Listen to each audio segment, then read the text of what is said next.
All right, good morning, good evening, good night. Welcome in to the Nifty Q show. We're interviewing founders, leaders, and builders in the non-fungible token industry. Today, I am sitting with the one and only Bryan Brinkman to talk about his work as an animator and visual effect artist, working on the Saturday Night Live set, his journey in the NFT space since 2020, and much more.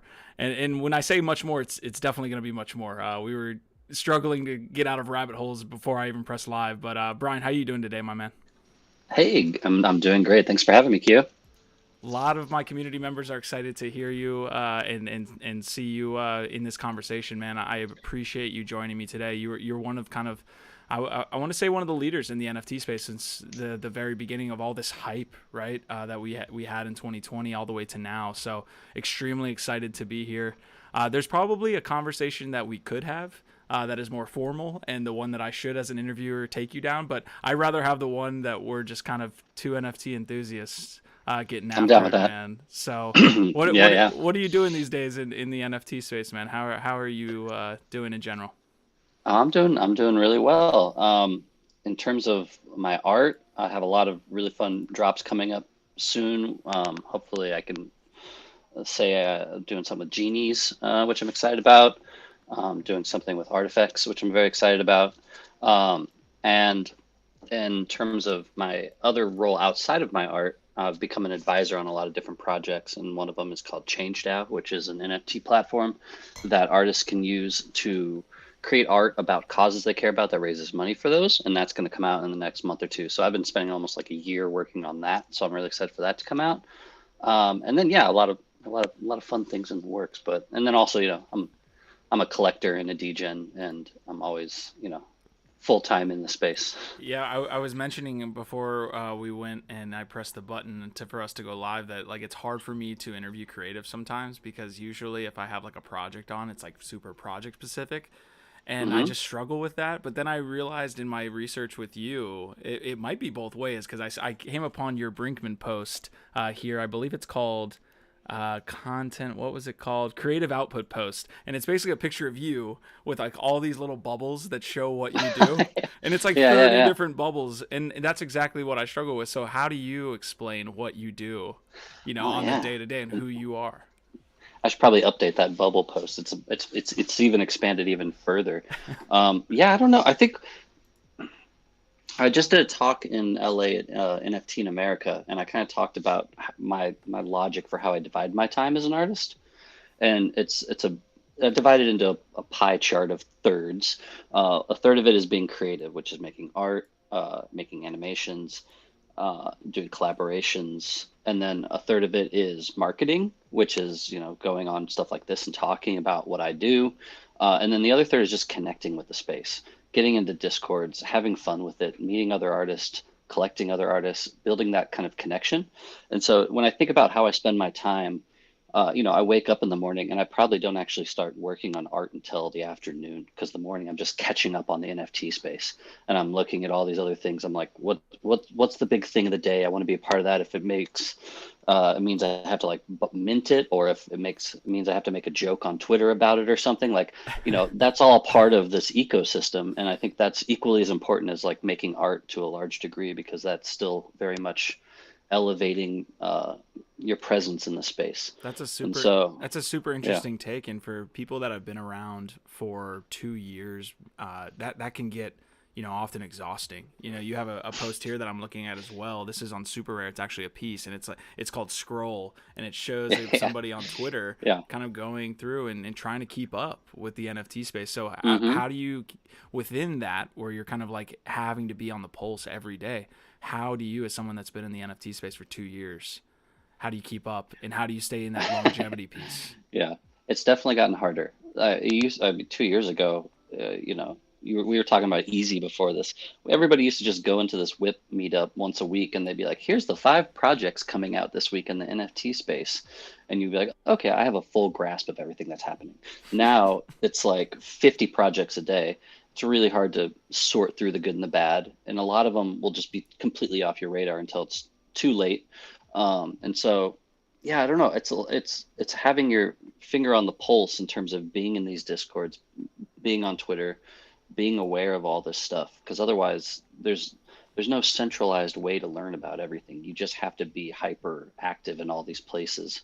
Um, and yeah, that idea of that like constant scrolling, I mean, that kind of ties into what a lot of my art is, which is taking these kind of colorful, fun ideas and using that to talk about kind of deeper, darker issues in the space, whether it's, yeah, burnout or imposter syndrome or any of these other things. I love kind of masking those kind of more serious topics with kind of like candy coated fun visuals because it's Mm. easier to bring people in that way.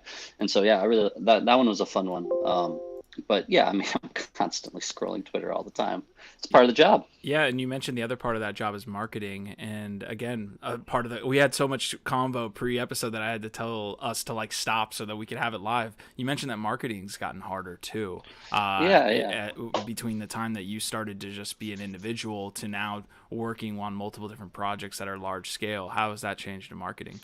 Well, I think, as the space has evolved, marketing has become it's kind of mimicked the entertainment world where uh, you know, 2 years ago I could just I was just making a piece of art, putting on super rare, and I'd be like, here's my piece of art. If you want to, if anyone wants to bid on it, it's available.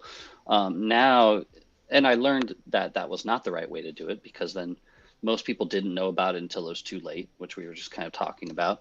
Now it's a whole hype cycle of I'm gonna make something. Say I have a super rare piece. Now I have to say, okay, I'm gonna have this piece. It's gonna come out in a week. And then you go, okay, 2 days later, here's a teaser of it, or here's the making of it. And then you have to kind of do this whole press junket for each release. And that kind of is the same for like Nifty Gateway or any of these other things. You have to kind of build this cycle of understanding around what you're making so you can effectively tell people about it. That didn't used to be as strong, but now it's really important to kind of cut through the chaos of the feeds. And then in the same way, a lot of what I do now, I'm working with brands or platforms or collaborations, and they have that same system of their own, and you have to kind of work within their marketing systems as well. And so Mm. you have to be much more careful. And I think I was telling you before the show, there's like a whole bunch of things I'm working on I just can't even talk about because they have their own systems I have to work within the marketing of it. Yeah, I want to give a quick shout out to the chat here. Llama's saying keeping up is a big problem here. Have to bend your knee to all those alpha groups. Hash Rhymes is saying announcing announcements. And Easy's in the house saying more bubbles. Guys, thank you for tuning in early today as Easy. we just pressed live here on the Nifty Q Show. If you're not able to tune in here, you can always check out the audio podcast there on Spotify, Apple Podcasts, that stuff. So appreciate you guys showing up early. I guess we skipped a couple steps, which I'm completely fine with, and any rabbit holes we find. Let's dive deep into them, but let's Hmm. get a foundation of maybe who you are and where you came from before Sure. you got into the NFT space.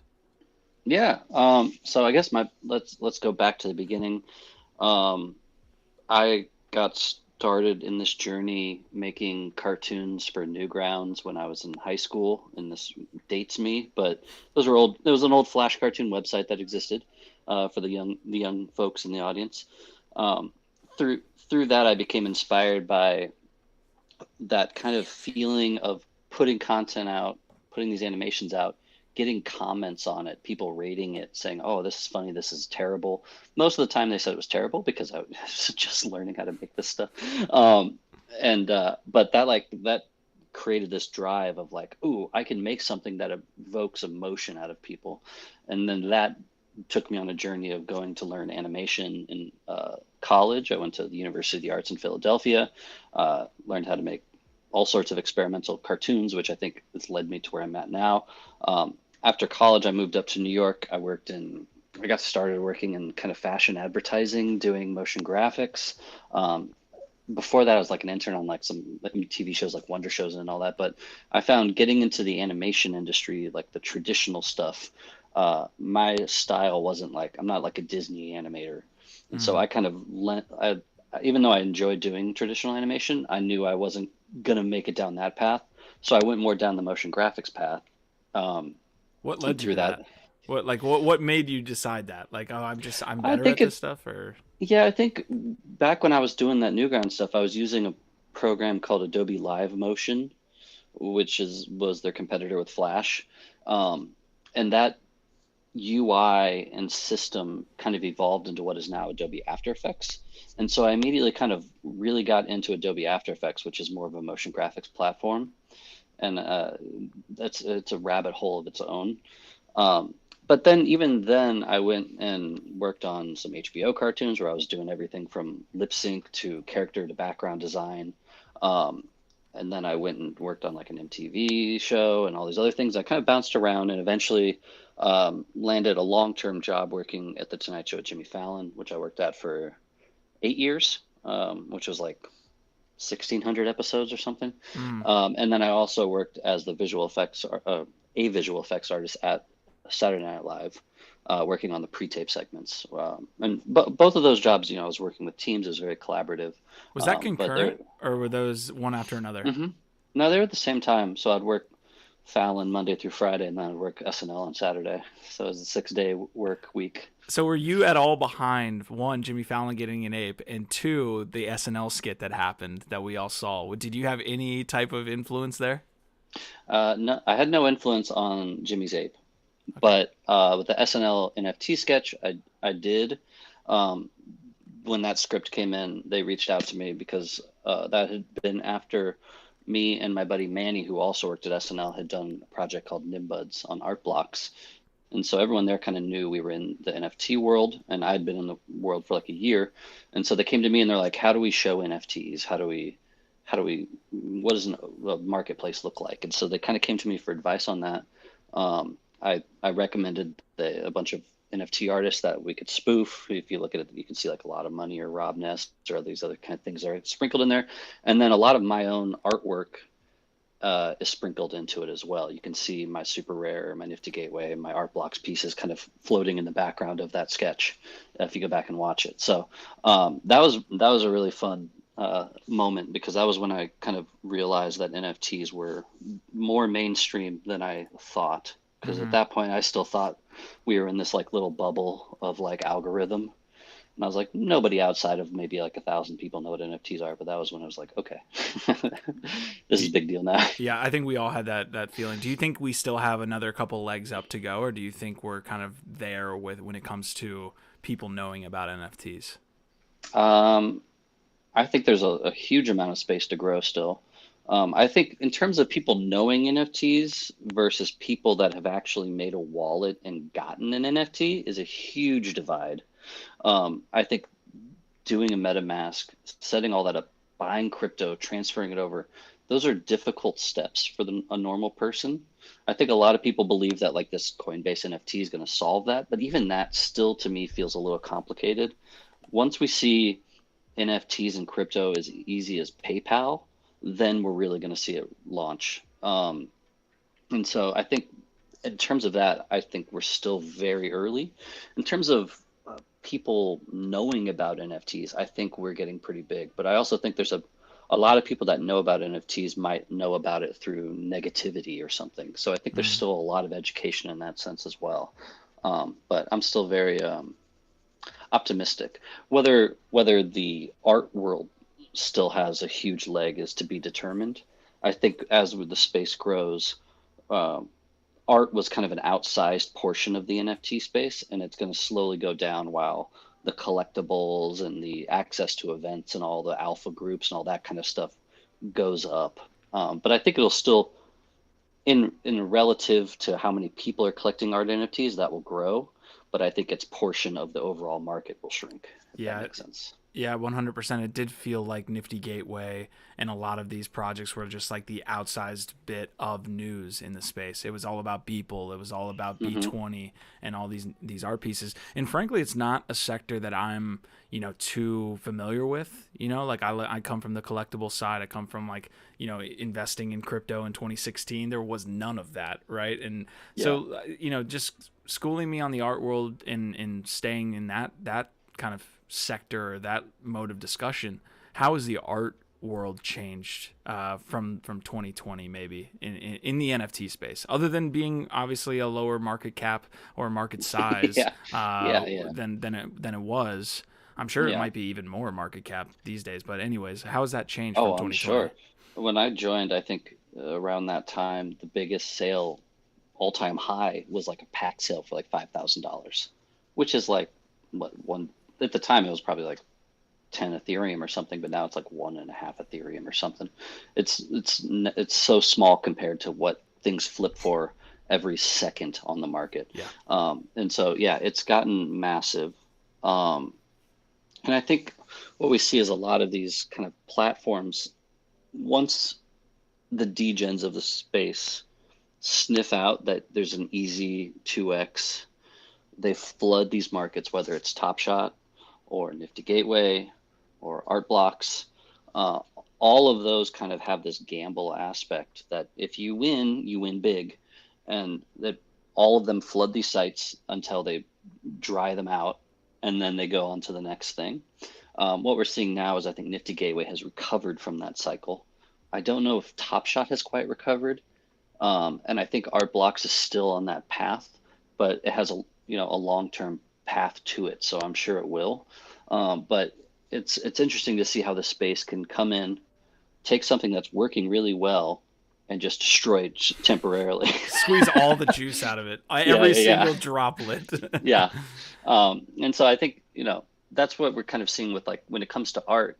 And now we'll see that with artists, whether it's X copy, and then everybody comes in and squeezes all the liquidity out of X copy they can in that moment, and then that dips, and then people have to come back in. But everyone kind of looks at these quick get rich quick things, and no one's really looking at the long term aspect of the arts, which I think is what you know.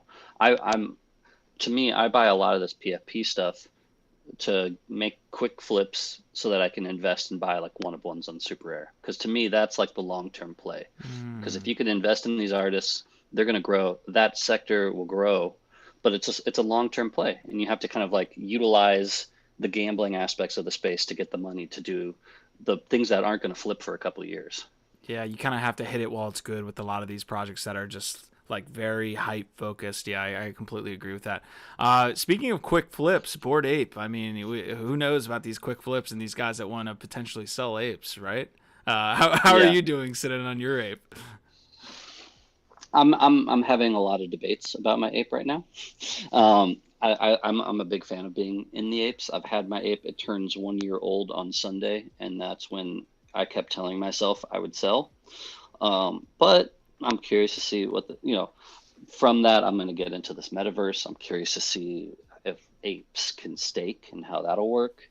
Um, there's so many possibilities and unknowns. It's really hard to make smart choices, but the one thing I've learned is that I can't fade Yuga Labs because they just keep crushing it every time.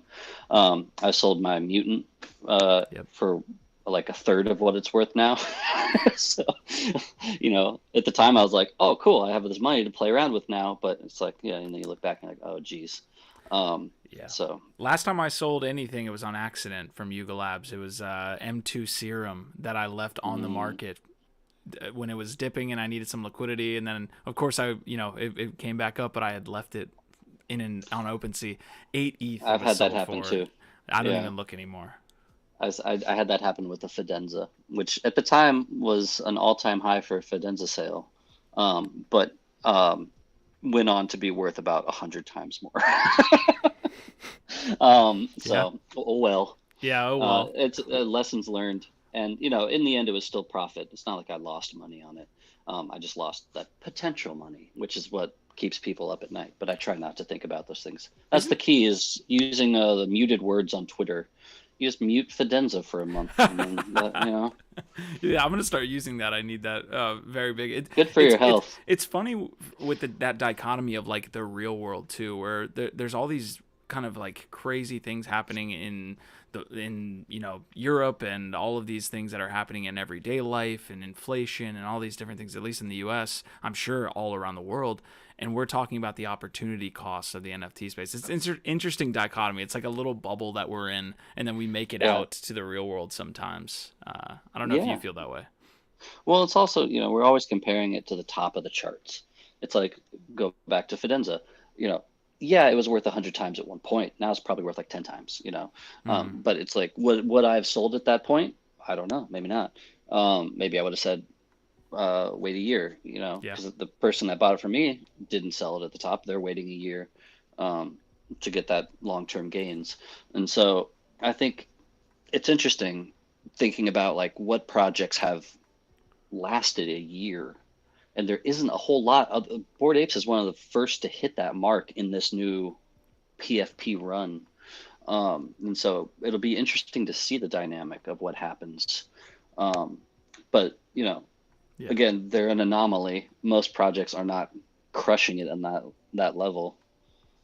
Yeah, it goes back to that like Bitcoin article that says if you bought Bitcoin in 2008, it'd be worth X amount now. It's like there's so many Yeah. waves between now and back then that you probably would have sold some at some point. So yeah, Yeah, well, I would have bought through Mount Gox at the time, in which everything got cleared out of, and so I wouldn't have had money because there that you was go. like the only marketplace I knew of back then.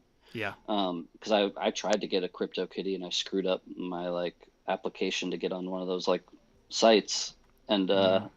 and so I'm of the belief, yeah, I would have.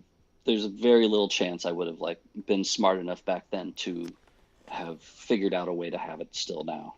Yeah, so we have a lot of shows here on the network that cover the NFT space. One of them is the Fun Uncle show on Sunday, where one of our creators, Fun Uncle, who's an awesome guy, he covers the NFT space and blockchain industry really well. He said that Bored Ape art sucks, and it sounds like he's dealing with he's fudding, just kind of coping there without a Bored Ape. But I want to hear from like an artist. What do you make of like the PFP art that you see today? Well, I don't think the Bored Ape art sucks. I thought it was pretty good art when it came out, especially compared to what was coming out at the time, which wasn't much. It was stuff was kind of mimicking CryptoPunks at the time. Um, I think what they did a lot. I mean, they stole a lot of traits from CryptoPunks, which was smart because it allowed people to kind of automatically understand scarcity. Um, and I think it's pretty obvious that we're still seeing projects like one came out like 2 days ago that was like a bunch of bears on Solana that looked exactly Mm. like Bored Apes. So it's even if the art sucks, it's still influential. It's become quality regardless. I think and it was what I think a couple a handful of artists did the artwork. Um, yeah, I think we're seeing a lot of interesting PFP arts coming out, which I'm always a fan of seeing new stuff. I mean, there was one that came out yesterday or 2 days ago that I think looks incredible, but everyone hates it. So it's like, who am I to judge? It's the regulars, which are like these really ugly 3D characters, but I think they're phenomenal. But you know, it's interesting to see the waves we go through, whether it's really thick outline cute characters like Cool Cats, or if we're in this anime phase right now with Zuki and like a Mm. Galverse and all these things, and it's like you know everything's derivative of whatever's successful for a short period, and then those fade away and a couple live. And so it's like, what's the next wave going to be? It seems like right now the PFP wave is losing traction to this idea of just selling a card that gives you access to future things that are never really said. Mm. But that's getting more into just pure speculation of if I buy this, I'll get cool stuff. I mean, look Yeah. at the Moonbirds. They're like, Proof. put your Moonbird in here. Mm-hmm. Yeah, you're gonna get stuff, and I'm sure they will, but they don't have to tell anybody what they're getting. They're like, we're gonna have this apartment, sim tower kind of thing, but like no one really knows, and everyone's just speculating on it, which I think is, that's the pure degen side of the space right there. Mm-hmm. Yeah. It's like, yeah, Well, I want to get into like any rabbit holes we can, but I kind of want to keep us on track. And in the last that's thing, fine. before we derailed a little bit was, and derail all you want, by the way, was the SNL piece, and you kind of working there. How Hmm. does that play into, you like what did you learn at SNL and as well as Jimmy Fallon, being that visual artist and that animation artist at those two jobs that is leading to your work now. Um, I would say there's a few things I took away from it that you can see. One is my Twitter feed. You can see there's a lot of humor. I do some photoshops and stuff like that. That's all directly probably related to my background in making monologue jokes. Um, and then I would say the diversity of styles you see in my artwork in the space is correlated to the diversity of requests and art styles I had to parody or create for these shows. And that kind of ties into when I joined the space, I didn't want to get stuck doing a specific style over and over and over. And so I kind of leaned on picking a color scheme, and that allowed me to jump from like 3D to 2D to neon to whatever. And then it all kind of lived in the same universe. Um, and I think that that comes from my background in animation, that experimental animation I learned in college, but then also, yeah, working at Fallon and SNL every single day, you go in there and they say, okay, well, we need you to do a Schoolhouse Rock parody animation, and we need that by this afternoon or something, or by tomorrow or Mm. something. And so then you go, okay, I'm gonna try and I'm gonna watch those, see if I can learn it, draw that style, learn that. And so it's a lot of like, it's like we need a Dr. Seuss cover, you know. It's like how do you illustrate all these different styles? And so those shows made me much more um, diversified with my palette I could play with, and I see that being a strength with my work in the space. It seems like a lot of artists' work kind of take on like a timeline that's a little bit longer than what SNL wants. When you create a project, today, do you still feel like, oh, I've worked in this timeline for 8, 9 years? Do you get stuff done quick, or do you like take your time a little bit more now that you're not under those constraints? It depends. It depends on the idea. Um, like you were talking about that super rare one with the finger running. That was an idea that came to me, and I made the piece in a few days. With a Nifty Gateway drop, that can take me a few months because usually with my Nifty Gateway drops, again, I change my style each time, and that takes a lot of trial and error of like trying to push my style and technical skills in a different direction. And so it kind of depends. Each one's its own thing. Sometimes I can knock out a piece of art in an hour, and sometimes it can take a month. So it varies.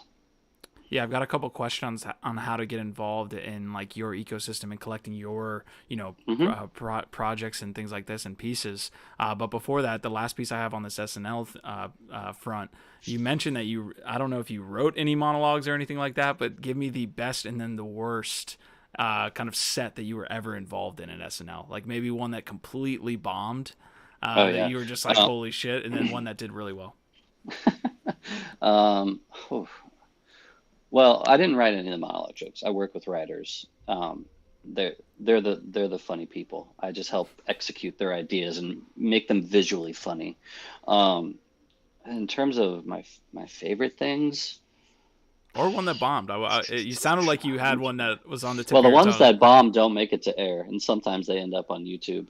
But there's some music videos that didn't pan out great. I'm trying to think of some bad ones, but um, I I should have thought of it a little bit more. There was one where it was like it was about a pumpkin patch, and this guy is just trying to have sex with a pumpkin, and it wasn't very funny. Um, but then I think I don't know. I get a kick out of when they make us go big, like doing a visual, like a parody of a space epic or something, where it's like Uh, you can do like spaceships flying in space and like, and you get to kind of play in this like sci-fi visual effects world. I kind of enjoy that kind of stuff because that takes me out of that range. Because usually what the pre-tapes are fake commercials, fake music videos, and they all kind of live in that same kind of rap music video world, and you get kind of comfortable working in that. Even before SNL, I was like doing visual effects for rap videos like 10 years ago. So I enjoy things that push me out of that wheelhouse, um, and kind of force me to like learn new stuff. And it's also that feels the most like visual effectsy to me is when you're doing like Star Wars graphics and stuff. I want to go down the rabbit hole of which rap videos you also worked on, but I'll hold myself back here, and we can kind of move on, man. So you had that Nimbudge drop that looked really dope. It's available on OpenSea now for people who want to get involved. But how else can people get involved or want to kind of purchase a piece? What is like Yeah, on the market? What's to come? I know you said you can't talk about everything, but yeah. Well, Nimbuds, I guess have been out for almost 16 months now. It was one of the first art blocks drops. It was like Mm. number 10, I think. And so uh, even now, I think it's like it's around like 1.7 to 2.2 Ethereum right now. But when we sold those, they were $200 each to mint. So it's pretty crazy to think like even 16 months later, they're still holding their value pretty well. Mm. Art blocks in general has kind of dipped, and so it's all kind of relative to that spike, like I talked about. But I always kind of compare it to where we started, and we're still doing really great. That's on the more expensive side to collect my stuff. If you're looking to get some of my work more affordably, I would look at Nifty Gateway. And if you ever, someone was in my Discord earlier, and they're like, "Hey, I want to get into your ecosystem. Where can I get your stuff?" And if they have a budget, I'm happy to like point them in the direction of things that I think are like good values in those budgets. With Nifty Gateway, there's plenty of stuff under 1 Ethereum. And if you dig even deeper outside of my name, there's some hidden gems that are in the collaborations. I did a drop with Gemini in January that showed in like Times Square in LA in Miami. I was like on a boat in Miami, like floating around. That if you look up, it's called "What's the Best That Could Happen," and those are selling for like you know cost right now because they're buried deep in the site. So if you do some Mm. digging, you can find some gems. But yeah, my stuff's on, my one of ones are on super rare. Those are going to be a lot more expensive. I think probably in like the 7 Ethereum range and higher. Um, and then, but in terms of primary sales, I don't have anything I think available to buy. Everything's on the secondary right now. But next week, I think May 5th, there'll be a good entry point. So just follow me on Twitter, and I'll be sharing that stuff more soon. That's awesome, man. So, when you mentioned Discord, what do you kind of do with your community? And do you like look into utility pieces? I always feel bad for NFT artists in a way because like I'm not an artist myself, but I assume before the internet existed, there was a lot less things you had to keep up with when it came to like launching a piece.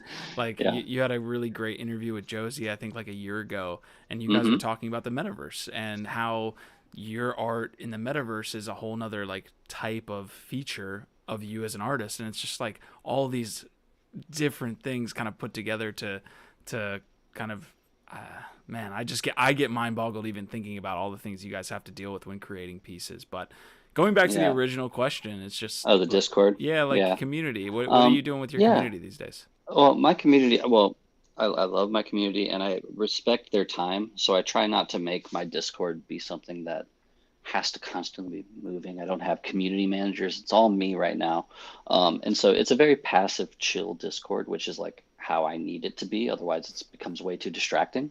But people come in and they say hi. If they're collectors, I give them a role that gets them access to a special collectors area that I show early works, or there's like an alpha section where me and other collectors can talk about what we're buying and stuff. And so there's that kind of utility. And then I also like to find cool ways to kind of give back to collectors, whether it's airdropping them wearables for Decentraland or upcoming ones as well. And then also like Nimbud holders. I made something called Nim Buttons, which I think I got one here, and they're little buttons of the Nimbuds that you can get, and I'll send them to you with a custom drawing in the mail. And so there's like I like that kind of stuff where it's surprises versus like promises of roadmaps. Mm. Because yeah, in the end, it's like the art in my mind. I'm working towards making that art hold value. And so the extra stuff shouldn't necessarily devalue that art. I'm not going to like airdrop a ton of free NFTs that might flood the thing. It's finding fun ways of kind of again, I did that talk in LA and I kind of talked about like how you divide up your one of ones and your editions and your kind of POAPs and freebies and like marketing stuff. And it's like, as long as you kind of keep everything in these different tiers, they don't devalue you, but they kind of raise your overall community. And so I'm always kind of thinking in that sense. Well, it sometimes it feels like in the NFT space, all of those other peripheral things take focus over the actual art piece itself. Hmm. We've generally touched on that with Bored Apes. We've touched on that. You mentioned cards, who visually they're probably not being bought because they look pretty. They're getting bought for everything else. So how do you balance that? I mean, you mentioned how you balance it as an artist, I guess, but it's just kind of, kind of jump in there a little bit more. It's like I feel Yeah, like all these yeah. utility aspects are just overshadowing everything in the gaming sector, in the collectibles sector, in the music sector. It should just, in a way, kind of go back to the original piece itself, shouldn't it? That's the hope. Um, I try to put the art first, but I do think community, and I think community is a huge part of it. When you collect an artist piece, you're joining their collector community, um, and I think that's a value in itself. Um, trying to think how to phrase the answer. Oh, But my so, what was the questions have been question all again? over the place. Yeah. Honestly, I need to do a better job of getting to the point with those questions. So I want to mention two comments here in the chat. Theo Voice is Hmm. saying or Theo Vice is saying we want to know too what videos. So I think he was mentioning the rap videos. Can you mention any, like, just a lightning question? Any rap videos you were on? Uh, but one of them was called "Same Damn Time" by the rapper Future. Okay, Um, and then there was one that was CeeLo Green's rap group, but I forget the name of it. I'm going back to Um, that future one right after this, it's a pretty silly video. and then It's a lot of graphics. Hash Rhymes is saying I miss Josie's interviews, which definitely I do too. I do too, But yeah. let's get to that metaverse piece. How do you view the metaverse when it comes to your art? You guys were like showing off your candy shop that was in Frankfurt in Cryptovoxel. It took me Yeah, yeah, back, yeah. man. That was my But Prinksy land. Yeah, yeah. yeah, Um, I still am a huge believer that everything we're building right now is assets for the metaverse. Um, and as much as maybe a year ago I thought buying land was the play, now I think the play is building assets for the metaverse, whether it's 3D sculptures or wearables or furniture. I think there's a huge amount of possibility in that because as soon as Apple puts out AR glasses, we're going to be seeing all this new stuff that we put into our rooms via AR. And I see NFT art as the art that's going to be on those walls. And I see the sculptures as how we fill the floors. And so I think that still has not fully come to fruition. And so as an artist, I'm trying to get better. My drop next week will be GLB sculptures. That'll be AR ready. Um, I'm still a huge believer that that's going to be the next wave because in the end, all these metaverses play into this bigger idea of as collectors, we want to show and tell. We want to say, look at this cool NFT I got. And we want to bring people into our spaces and show our galleries and tell people about why they're important to us. And that all plays into what the metaverse is, which is a huge show and tell experience. If you look at what the open metaverse that just kind of came out 2 weeks ago, I don't know if you dived into that on Cyber. It was like Punk 6512. I might be saying his number wrong, but he built a huge city that are just filled with little galleries of collectors showing and telling their work. And so I think that's to me the blueprint still. can I give a quick shout out to On Cyber here? They were the ones that originally got me to buy a Bored Ape for the reason that you just mentioned. I went into Yeah. On Cyber, started hanging up my stuff, and I was like, man, I'm just not cool enough. Like, there's some blank spots here. I want to have a Bored Ape on this wall. And I ended up buying one. This is, fairly early on. Yeah. Definitely. So, No, I one of love the them. one They're of really cool. They made a room. They made that like charcoal room, and they were really cool. They used all of my art to show that new space when they advertised it. That was really cool of them. That's really cool. I want to touch on that downtown piece that you mentioned, or that big city piece, because Decentraland, in a way, felt like that for a little while. Crypto Voxels, in a sense, does as well, where it's like this larger area that you can go in and visit individual Hmm. galleries, but you don't have that feel that you're in there with other people sometimes. It almost feels, Yeah. I think I was with I was with an individual, getting interviewed yesterday for Galaxy Fight Club. He mentioned Sandbox is kind of like a museum. Like that's what it almost feels like. You're in there, kind of experiencing it yourself. Yeah, yeah. No, outside of maybe the WIP meetups and crypto voxels, it's pretty desolate. Um, I feel like Decentraland. I appreciate that crypto voxels feels like a downtown where you don't have to walk far to get to the next thing. Decentraland, I feel lost in a valley of nothingness all the time. Um, I think what it needs is these kind of strip mall centers or something that like everyone could go to these moments, which I've seen a few places try that. The 100X district tried to do that, um, but it's too big, and there's too many people that are just hoarding land and not allowing those environments to build up. And so, to me, I feel like that's what's kind of interesting about this new open metaverse thing is that it's not going to be destroyed by greediness of like, I'm going to buy this crypto voxel plot and just leave it empty and never do anything with it. Mm, Um, and so I think there's positivity there with Sandbox. Um, I think Sandbox is a weird middle ground between a metaverse and video game. truth. Um, and I think it's also going to be really, I'm very excited to walk around because I feel like you're going to walk around and it's just going to be all these Snoop Dogs everywhere. Because like they sold like a huge amount of Snoop Dogg skins, Yeah. and that's like the everyone's just going to be weird Snoop Dogs, which I think is very funny. But yeah, I also feel like Sandbox is also going to be too big, too empty, Hmm. with people that are just buying plots and not doing anything with them. And they're definitely like attacking the gaming sector more. I think you mentioned it really well, where it was just kind of it's a Minecraft with a video game aspect there as well. So I feel that. Let's touch on the Sotheby's and Christie's piece, man. Like what was that process like of having your art in that environment? Yeah, well, they're all interesting in that none of them all. I was in Sotheby's twice and Christie's once, and all of them were secondary sales. So two of them were art blocks lots, and so it was a part of this bigger art block sale.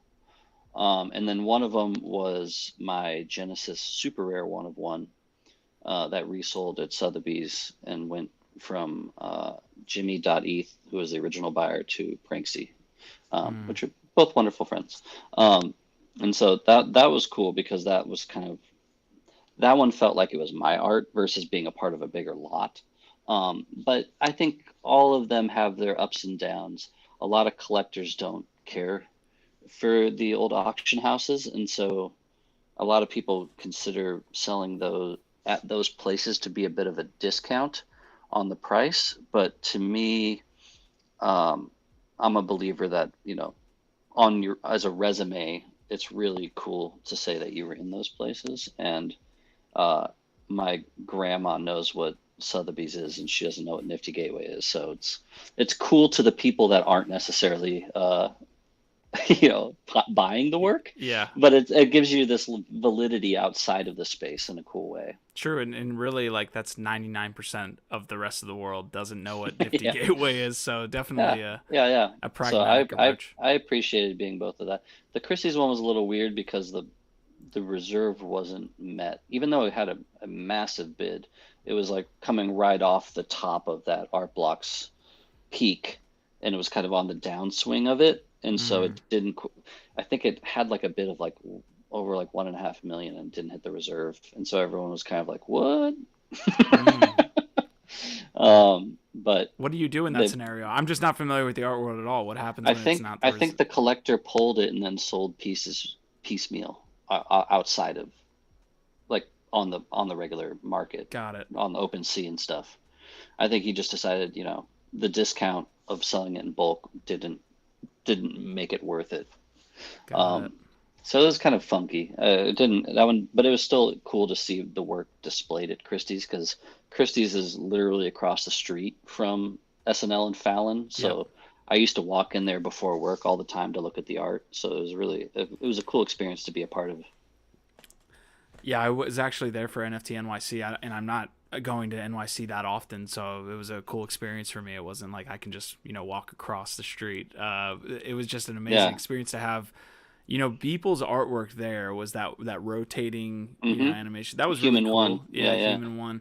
Really cool for the space. I thought it was a even individuals who probably had no idea what an NFT were walking in there like, holy crap, what is happening here? Yeah. It was a cool piece.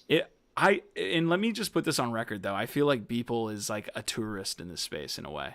Like he doesn't want to Yeah. be a resident of the Web3 space, and like has He been works in super the vocal shadows. about it. I don't know. I don't know if I agree with that. I think while I mean, look at 10K TF, or the thing he did with Time Magazine. I think he's just working in the shadows and building something bigger than himself to a degree. Um, so I think he's definitely, he's all in on Web3. It's just a Mm, matter of he's not necessarily, he's playing on a different level than everybody else because he made $100 million and he doesn't have to be, yeah, he doesn't, he's on Elon Musk level, he doesn't have to be on the weeds.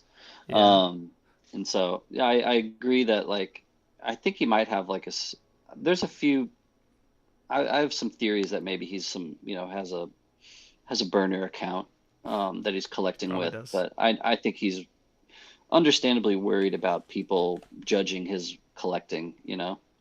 Yeah. No, I totally understand that. I guess from my perspective, it felt like at one point he was the face of the NFT industry for the broader market. I mean, he was on all these news articles and everything like Yeah, that, he went on and Fallon to yeah, promote it. Yeah, exactly. And it feels like that he's was not. huge. Yeah, it was, and it was a great moment in time. But for him to then kind of be working from the shadows now, it feels kind of weird for someone that was the face to now not continue to be the face. But I totally Yeah, I understand don't know. working from the I don't know. shadows I too. I was at NFTLA and I saw him at like 5 different events. So he's Was he? definitely Okay. he's still in the mix. I don't think he's abandoned it in any way. I think he's just much more protective of himself. So, people, Brinkman's got your back here on the Nifty Q show. So we'll move on here. I appreciate those insights too, because I don't have them right Yeah, from yeah, everything that's happening in the space. I can't keep up with what people's doing. I just see what I yeah. see. I mean, In the the 10 KTF's doing really well from what I've seen. yeah. So I think that was, I don't know how involved he is with it, but it was a smart play on his part. What did he do with 10 KTF? I think he's like one of the main people behind it, Okay. but it basically creating wearables that'll work with, I don't know if they've said it yet, but it seems like it'll work with this new Yuga Labs metaverse. It does seem that way, doesn't it? Now that you say that out loud, that seems like the the wearables for the other side is going to be the play. Wow. Okay, I put that on. We need to exit out of here because I need to go buy some 10 KTF. I want to get on this last piece, and I also want to bring it to the community as well. The chat is there. If you guys have any questions for Bryan, definitely drop them before I let him go. So you're working as an advisor for NFTs. What the fuck and Change DAO. Uh, Yes. Tell me a little bit about both projects. Really Hmm. like, obviously being a content creator myself, I love that you're working with NFTs.WTF. So tell me a little bit about that and then what Yeah. you're doing with Well, Change yeah. DAO. I got involved with them very early. I was part of their DAO, and then they voted me to be one of their advisors. And how I see them is an NFT news site that kind of rivals like kind of the Vice mentality. Not necessarily talking about big sales every day, but talking about deeper articles into the space, which I appreciate because as we've seen the space grow, we see a whole lot of garbage articles coming out of like Kotaku and all these other places that kind of are yeah, they're Those are so not bad. good. And so when given that opportunity to kind of have a say in how the space is talked about, I got very excited about that. Um, and then with ChangeDAO, as an artist, I've done a lot of charity drops, and what doesn't really get talked about in the space is if, say, I raise $100,000 for a cause by selling NFTs, and I send that to them, I'm still on the hook to pay the income tax on it. And so really I'm losing $30,000 by giving all that money away. Hmm. And so what ChangeDAO is going to do is use smart contracts that kind of cut things off from hitting your wallet in a way that allow you to claim a tax rebate on charity donations, allow the money to go directly into the wallets of these causes, and not impact you on an income tax, and then also create this proof of change that allows people that want to donate to have this kind of like way of showing off how they've donated in cool ways. And they are getting NFTs from artists that will hold value on their own as well. So I see it as a three-way win where the Yeah. artist gets a rebate, the collector gets a piece of art that will hopefully appreciate, and the cause gets a direct donation. And so that's been really fun to kind of build. It's been a huge headache in terms of the logistics of it, but Yeah. I think we've sorted it all out and we're getting very close. I feel like the hardest part about that in crypto is like the cross jurisdiction stuff. Like everything isn't in the US, but somehow has to be involved in the legality system of the US. How do you guys do, or how does ChangeDAO kind of like make that happen? Well, I think the part of it is whether you're paying with Ethereum or DAI, it's all pegged to a specific dollar amount. Mm-hmm. So it's like the dollar amounts first. Um, and I think, yeah, the jurisdictions and that kind of stuff. The only thing we had to be careful about is not allowing certain countries that are on like the no list from participating. But I think it's okay on a global scale to do a lot of this stuff.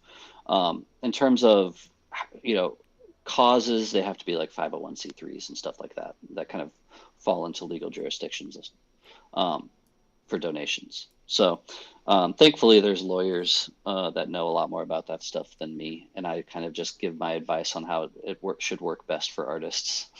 Yeah, And I get to be a bit of a spokesperson for them, which is fun too. I mean, that's an amazing piece that you just dropped. I definitely want to check out ChangeDAO. I think there's three positives to donating when you get none of that if you go through the regular system. So that's a really Yeah, cool way. yeah. I mean, not to disparage people from doing charitable drops. I think they're still great, but just be aware that you might have to pay some taxes on that. I think this past month we're gonna see a lot more artists that come out of this recent wave understanding taxes more. That's one of the benefits I had of being in the space 2 years ago, is that I've already been through a season of this. But I think a lot of people are probably much more aware now. Well, I deferred to October just to have some time to figure it To be out a fair, little I bit did more. too. My accountant almost ghosted on me, and I had a heart attack. But he came back through the woodworks and was like, "We extended it." Yeah. Um, so I don't even know. It's weird to be in a position where you don't really know how much money you have.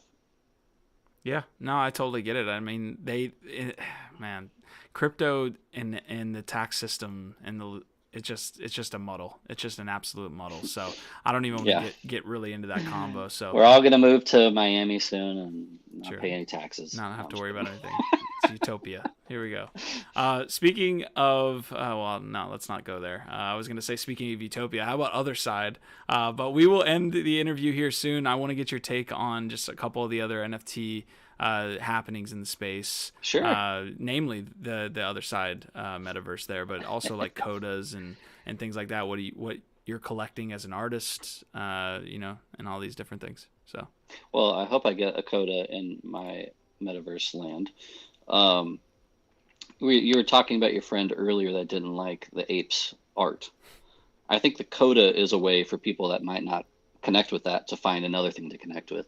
In the same way that we saw uh, Azuki's beans. Like I don't connect with Azuki art because I'm not big on anime, mm, which I respect anime, but I'm not like deep in the lore of it. But the beans are really cute and fun and easy to market and make toys out of and plushes and all this other stuff, and that's so smart. And I think that's what Coda is going to be for the Bored Apes, where they can be kind of a much more marketable move. And I think we're going to start to see, because like the Bored Apes dogs are not. yeah, They're yeah. kind of stupid looking.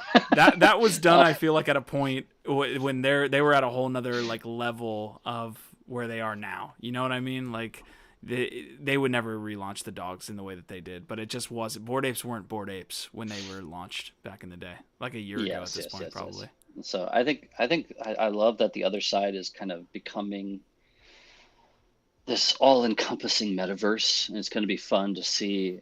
to me, it's going to be like when Coinbase NFT would be like, here's our new partner, and everything would have these mini pumps. Mm. It's going to be like that all the time with Other Side, where it's like, we're bringing on this project that's now going to be playable in the world, and then it'll Ooh. pump and stuff. And so I think they're in this position where they have a huge level of taste making. Uh, and so every project's going to want to be in that world It's because I also think if it's successful, I don't know. I think Tropo said it's going to be World of Warcraft, which I think is kind of brilliant. Um, but uh, if it's successful, it's going to destroy all the existing metaverses I in my mind.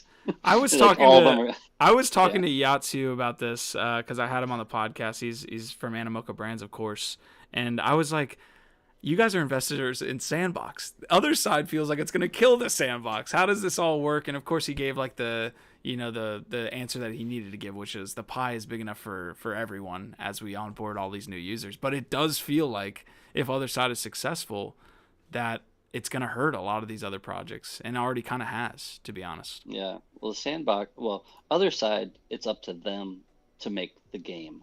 With Sandbox, they're putting the responsibility on all of these PFP projects that we're going to put part of our roadmap is building a sandbox land, and then that puts the responsibility on them, Hmm. which is kind of Hmm. smart. Yeah. I mean, we were having that Sandbox discussion too, because basically Sandbox, all they have to do is press retweet at this point, because it's literally just marketing for their entire Yeah, platform. They don't have to do they much. they were they were really smart. I don't know how they did it, but I feel like from last summer through fall, every PFP project that dropped said part of our money is going to go into buying a plot in Sandbox. And that Mm, was really smart marketing. And I don't know how involved they were, or if it was just people repeating what other projects were doing, but it made their value just shoot up. And no one was really talking about Decentraland. No one was really talking about crypto voxels. Everyone was talking about Sandbox. But Sandbox still isn't even out yet. And yep. if Yuga Labs can put out this new one before Sandbox goes public, they're in a huge amount of trouble. Yeah.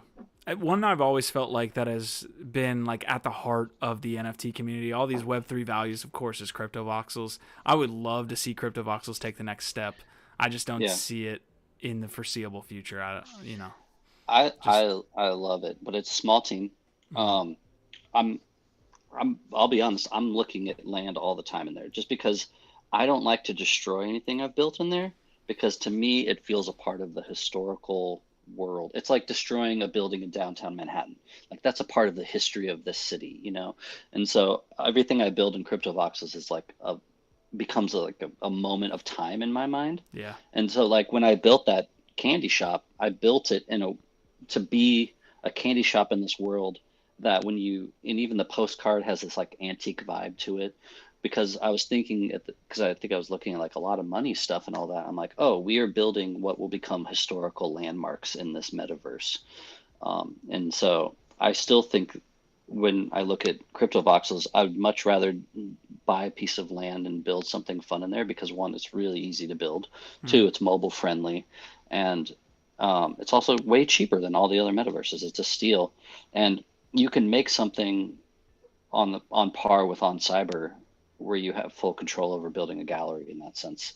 Um, with the exception of maybe like GLB files don't load in very well yet, but I still, yeah, I'm still a big fan, even though I can see that it's struggling to gain momentum.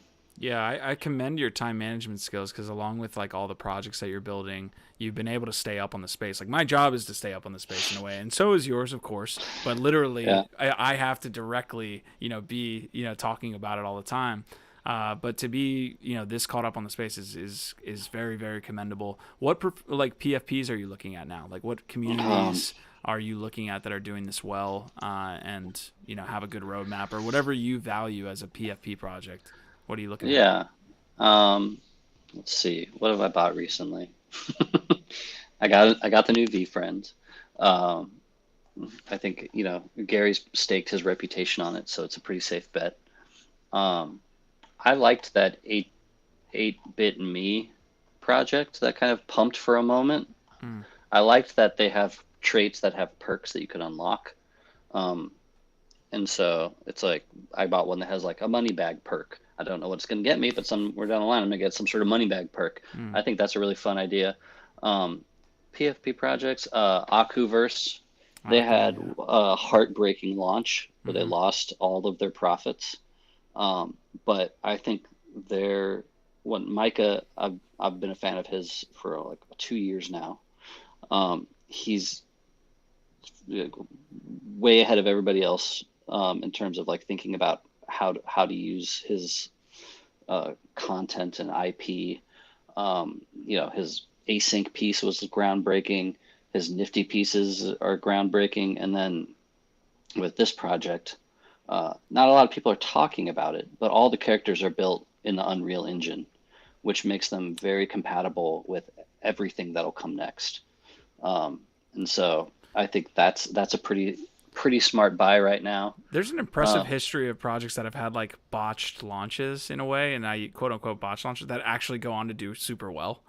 yeah, So that's a trend in the space that I'm noticing. yeah. These, Well, you mentioned Josie earlier. I think cyber brokers are yeah, awesome. yeah, Like the tech behind it is insane, and the team is also like top S tier. You know, like I can't imagine that would fail because everyone involved is incredible. mm, Um, and yeah, in my mind, no projects can really fail unless people give up. And when it's an artist behind a project, they're never going to give up because it's their art, it's their life, it's their reputation. I'm always going to buy in to projects that are artist forward, whether it's Vinny Hagar's Letters or Peaceful Groupies from Jan Frula, um, Gremlins, Cryptodes. Like these these are staking the reputation of these artists that I respect. And so, in my mind, even if they're down, they're going to continue to build throughout whatever lulls long term. very well said. Very well said. So I'm not gonna kind of add on to anything there. I'll let that be the last piece. Thank you guys so much for showing up here today on the Nifty Q Show. We will be back next week Wednesday. We do these every Wednesday and Thursdays at around 2 p.m. Uh, Bryan, tell me anything else you want to tell me on getting involved in what you've got going on, or any last pieces of advice or any last thoughts before we close out, man. Yeah, follow me on Twitter. Feel free to join my Discord. Thank you for having me. And I think yeah, I got a lot of drops coming up that I'll start sharing about in probably next week. Um, but it's gonna be a busy summer. There's a lot of fun announcements I'm excited to share. Yeah, Bryan was super excited to share these like probably right now, but he needs to get permission from the marketing teams first. Yeah, Yeah, I don't want to awesome. spoil. Of course, man. But yeah, no, I really appreciate you having me on. This was a fun conversation. As much as I don't mind talking about my history. I much prefer just to talk about the space and have fun Yeah. because, like you said, we're deep in this. This is my hobby is my life, and I love it. This is one last personal question, and I feel the exact same way when it comes to just like sitting down and talking with you about the industry and where we've come in the last couple of years. I always try to like leave it back into the conversation because I feel like people are here and want to hear about you and all these things. Um, but like, how do you have you seen like now that it's been about 2 years, people that have been around since then? Do you feel like they're getting kind of, I don't want to say strung out, but do you see like an what's the word I'm trying to look for here? Like, Burnout? do you see a little bit of burnout on your Yeah, side from people in the space? 100%, You see that? 100%. Yeah, definitely.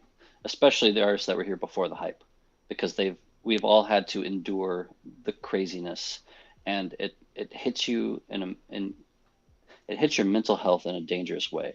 When the money gets so big and the expectations get so big, it's really hard to stay focused. My last Nifty Gateway drop in January was, or I guess February.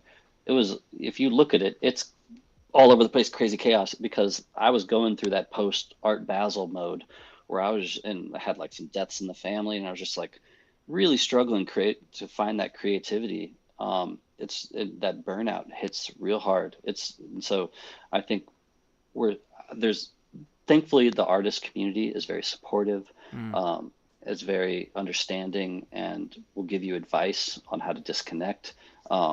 I have, I have probably not taken a lot of that advice yet, but I think it's definitely every artist I've talked to has said, "Oh man, I'm so burned out." Mm. So I think it's just a part of it. But I think once this bear market comes, we'll all get to have a sigh of relief. Yeah, bear market. Yeah, definitely, man. I need you here for the long haul. So definitely take some advice. If they're telling you to take a break, take a Yeah, break. no, I'm in a good state now. But yeah, definitely around the holidays, I was a little burnt out. Yeah. But thankfully, I took a week off in LA and relaxed. It was good times. Yeah, it's good to hear that you're like at least observing your mental health and physical health in that way too, man. So It's definitely, important. yeah, Yeah. yeah, good talk here today on the Nifty Q Show, guys. Appreciate you tuning in. I am going to end the stream now. I'll wave bye to everyone at home, and Brian, I'll just talk to you for a second. Bye, guys.